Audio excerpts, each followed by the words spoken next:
मैं आपसे कहता हूं कि आप कोई भी लाइब्रेरी अगर आपने ज्वाइन कर रखी है या आपने कोई घर का कोना पकड़ रखा है, एक उस पर एक डेट नोट कर दीजिए कि मुझे इस डेट तक जॉब लेनी ही लेनी है। अब आप उस पे जो डेट लिखो तो वो ये सोच करके लिखना कि मेरे पास जॉब अपॉर्चुनिटीज क्या क्या है और मेरा जो जॉब अपॉर्चुनिटीज दिख रही हैं उनका एग्जाम कब तक हो जाएगा।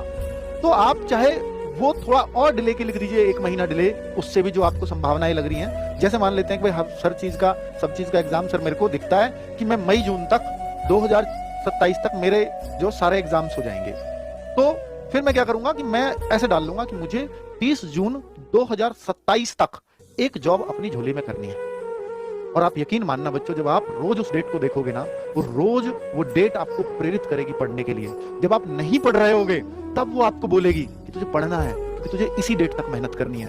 सरकारी नौकरी में हमेशा कहता आया हूं कि अगर कोई एक बार इसमें फंस गया 5 साल से पहले नहीं निकलता, क्योंकि जैसे ही हम फेल होते हैं हमें एक नई उम्मीद दिख जाती है। फिर सोचते हैं चलो अब तो इसका एग्जाम 4 महीने बाद इसकी भी तैयारी कर लेता हूं। फिर हम उसमें फेल होते हैं, फिर कोई एक और उम्मीद दिख जाएगी, हम लोग ही दिखाएंगे वो उम्मीद, हम भी भाई, पर हमें तो सबके लिए लेकर के चलना है ना।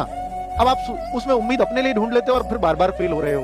तो बार बार फेल होने के कारण होते हैं, उन कारण को हमें फाइंड आउट करना पड़ेगा। जब बच्चा असफल होता है तो आप यकीन मानना बच्चों, जब आप असफल होते हो, जब रिजल्ट में फेल होते हो, तो अगर आप ये मनन करो कि मेरी कमियां कहां कहां रही थी इस बार, तो आपको सारी कमियां याद आ जाएंगी। और उन कमियों को नोट करो कि मेरी इस बार ये कमी रही थी कि जब भी दोस्त के यहाँ कोई शादी थी, फंक्शन था, कुछ भी था, तो मैंने वो सब छोड़ करके पहले उनको अटेंड किया था।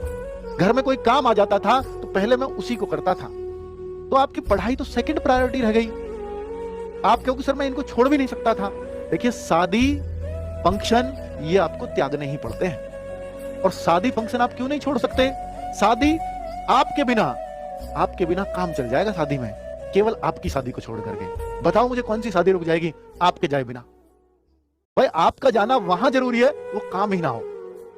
इतनी प्रेजेंस तो फील कराओ ना सामने वाले को। आप तो भीड़ का हिस्सा बनने के लिए खुद उसमें शामिल होने जा रहे हैं, है ना? तो ऐसे मत सोचा करो कि वो मेरा दोस्त है, वो नहीं आएगा मेरी शादी में भी, कल को मैं बुलाऊंगा वो नहीं आएगा। दोस्त बहुत बदलेंगे। आप जब जॉब लग जाएगी ना, आप देखना आपके पुराने दोस्तों से जब थोड़ा कनेक्शन कम होना शुरू हो जाता है ना, आपको वही सबसे अच्छा लगने लगता है जो प्रेजेंट में आपके साथ है। फिर आप शादियों में भी शायद उसी को बुलाओगे। जब पोस्टिंग दूसरी जगह चली जाती है, पहले वालों को भूल ही जाते हैं। कई बार वो शादियों में भी नहीं आते, बुलाते भी नहीं है। ये दोस्त की प्रायोरिटी हमेशा बदलती रहती है लाइफ के हर फेज में। हाँ, कुछ होते हैं कॉलेज फ्रेंड जो हमें हर टाइम पे संभालने वाले होने चाहिए।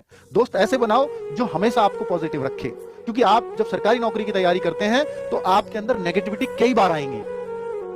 तो 1-2 दोस्त आपके पास ऐसा होना चाहिए जो